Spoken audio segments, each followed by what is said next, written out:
पश्चिम बंगाल के संदेश खाली से फरार शेख शाहजहां।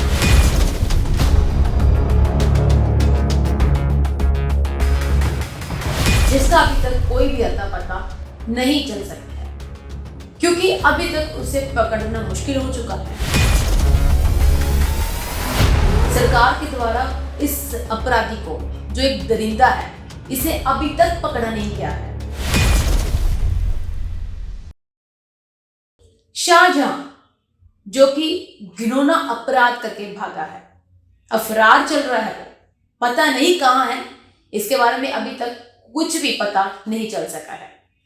ये दरिंदा जिसने महिलाओं के साथ दरिंदगी की, गरीबों की जमीनें हड़प ले, आज इसके खिलाफ लोग खड़े हो चुके हैं। जी हां, संदेश खाली में लोगों ने अपनी आवाज बुलंद कर दी है। लोगों में गुस्सा देखने को मिल रहा है, किस तरीके से लोगों में आक्रोश है, इसकी वीडियो भी आपको दिखाएंगे। पश्चिम बंगाल के संदेश खाली से फरार आरोपी, घिनौना अपराध करके भागा हुआ शाहजहां, जिसका अभी तक कोई अता पता नहीं चल सका है। आखिर शाहजहां है कहां, ये किसी को नहीं पता। आपको बता दें, शाहजहां टीएमसी का नेता है, जो कि दरिंदा है, जिसने महिलाओं के साथ दरिंदगी की है, गरीबों की जमीनें हड़पी हैं, उनके साथ भी क्रूरता भरा व्यवहार किया है। ये दरिंदा अब फरार है, यानी कि सबकी पहुंच से बाहर है। सरकार या पुलिस अभी तक इसे पकड़ नहीं सकी है। ये बात सामने आई है ममता बनर्जी, जो कि पश्चिम बंगाल की मुख्यमंत्री है। उन्होंने बोला है कि इस मामले में शामिल सभी आरोपियों को गिरफ्तार किया जाएगा, जहां पर कुछ आरोपियों को गिरफ्तार भी किया गया है। और इस मामले का, इस सारे घिनौने अपराध का जो मेन आरोपी है, वो अभी तक फरार है, उसे अभी तक गिरफ्तार नहीं किया गया है। शाहजहां के पोस्टर भी जगह जगह लगा दिए गए हैं। लोगों में इसके लिए आक्रोश देखा जा रहा है, गुस्सा देखा जा रहा है, जिसकी एक वीडियो भी सामने आई है, जहां पर शाहजहां के भाई सिराजुद्दीन के द्वारा लोगों से हड़पी गई जमीनों पर बनाए गए मछली पलान में लोगों ने आग लगा दी है। ये लोगों का आक्रोश था। लोगों से जबरदस्ती, आदिवासियों से जबरदस्ती उनकी जमीन हड़पी गई थी, जिसमें लोगों ने अब गुस्से में आके आग लगा दी है। लोगों में इतना गुस्सा भरा हुआ है, क्योंकि ये सारी बर्दाश्त की हदें लोगों की पार हो चुकी थी। संदेश खाली में महिलाओं का रहना बहुत ज्यादा मुश्किल हो चुका था। कब किसी महिला के साथ दरिंदगी हो जाए, गंदा काम हो जाए, हरकत हो जाए, ये कोई नहीं जानता था। ऐसा दरिंदा था ये शाहजहां, जो अब फरार चल रहा है। आखिर क्यों नहीं इसे अभी तक पुलिस पकड़ पाई? संदेश खाली का ये मामला पिछले महीने का है। जब से ये मामला सामने आया है, तब से जांच इसमें लगातार चल रही है। सभी टीमें इसमें जांच में जुट चुकी है। अब इसकी जांच और भी तेज कर दी गई है, वो इसीलिए क्योंकि इस मामले में, संदेश खाली के मामले में जांच और भी ज्यादा तेज हो गई है, क्योंकि इस मामले में गिरफ्तार शिबू हाजरा के खिलाफ एक और आरोप लग चुका है। उसके खिलाफ एक और एफआईआर दर्ज की गई है, वो भी रेप की। जी हाँ, रेप केस में उसके खिलाफ संदेश खाली में एक पीड़ित महिला ने केस दर्ज करवाया है, जिसके बाद इस सारे मामले की जांच और भी ज्यादा तेज कर दी गई है। अब पता लगाया जा रहा है कि इस मामले में और कौन कौन शामिल है। पश्चिम बंगाल के मुख्यमंत्री ने यह तो बोल दिया कि इस मामले में शामिल सभी आरोपियों को पकड़ा जाएगा, उनके खिलाफ सख्त कार्रवाई की जाएगी, परंतु इस मामले में मेन आरोपी को अभी तक नहीं पकड़ा गया। वहीं जब पत्रकार वहां पर रिपोर्टिंग करने जाते हैं, तो उन्हें गिरफ्तार कर लिया जाता है, उन्हें खींच कर लाया जाता है। और जो लोग वहां पर तानाशाही कर रहे हैं, लोगों के साथ दरिंदगी कर रहे हैं, गरीबों की जमीनें हड़प रहे हैं, वो अभी तक फरार चल रहे हैं। उन्हें सरकार अभी तक क्यों नहीं पकड़ पा रही? क्यों हमेशा आम जनता ही या आम लोग ही जो है इस सारे मसले में फंस जाते हैं? इस सारी मामले में उनका कसूर निकाला जाता है। आम जनता को पकड़ना तो आसान है, लेकिन किसी बदमाश को, किसी ऐसे तानाशाह को या फिर ऐसे घिनौने अपराध करने वाले अपराधी को पकड़ना बहुत ज्यादा मुश्किल है, जिसे सरकार या पुलिस पकड़ नहीं पाती। सवाल अब ये उठता है कि आखिर कब शाहजहां की गिरफ्तारी होगी, कब उसे पकड़ा जाएगा और कब संदेश खाली की महिलाओं को इंसाफ मिलेगा? पहले ये महिलाएं कुछ नहीं बोली, पर जब ये मामला सामने आया तो एक एक महिलाओं ने अपना बयान देना शुरू कर दिया। इन पीड़ित महिलाओं के बयान सामने आने शुरू हो गए कि किस तरीके के साथ इन सब के साथ दरिंदगी हुई है।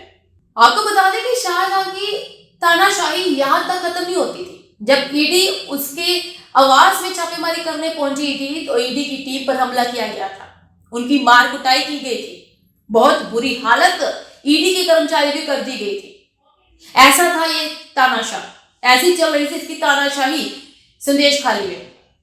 वहीं आपको बता दें, जब संदेश खाली में शाहजहां के आवास पर ईडी की टीम छापेमारी करने पहुंची तो टीएमएस के नेता ने उनके ऊपर हमला कर दिया। यानी कि टीएमएस के नेता की टीम ने ईडी की टीम के ऊपर हमला कर दिया और इन सब की बुरी हालत कर दी। इन सब के साथ मार कुटाई की गई, इन सब की हालत गंभीर बन गई। ऐसी थी तानाशाही शाहजहां की। अभी तो फिलहाल वो फरार चल रहा है। अगर इसके बारे में पता ना चलता तो ये लोग और भी ज्यादा ऐसे अपराध करते रहते और आम लोग, मासूम लोग इसी दरिंदगी का शिकार होते रहते। जब से मामला सामने आया है तब से अब पूरे भारत में इसके लिए गुस्सा आक्रोश देखा जा रहा है। अब भारत के प्रधानमंत्री नरेंद्र मोदी 6 मार्च को संदेश खाली पहुंचेंगे, वहां पर जाके पीड़ितों से बातचीत करेंगे।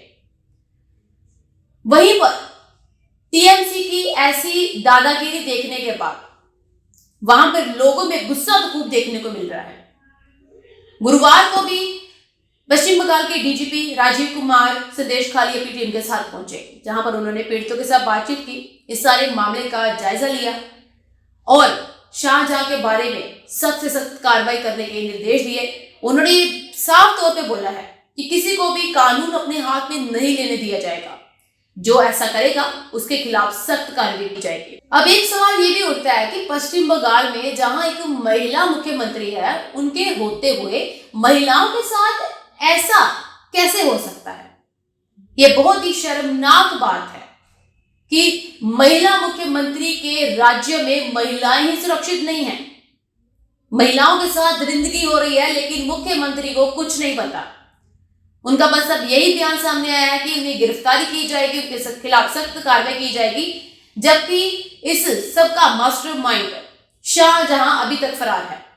ईडी की टीम के ऊपर शाहजहां ने हमला करवाया, गरीबों की जमीनें उसने हड़प ली और महिलाओं के साथ दरिंदगी उसने की। ये सब कुछ काफी देर तक होता रहा, लेकिन किसी को कुछ खबर नहीं थी। जब ये मामला सामने आया तो शाहजहां फरार हो गया।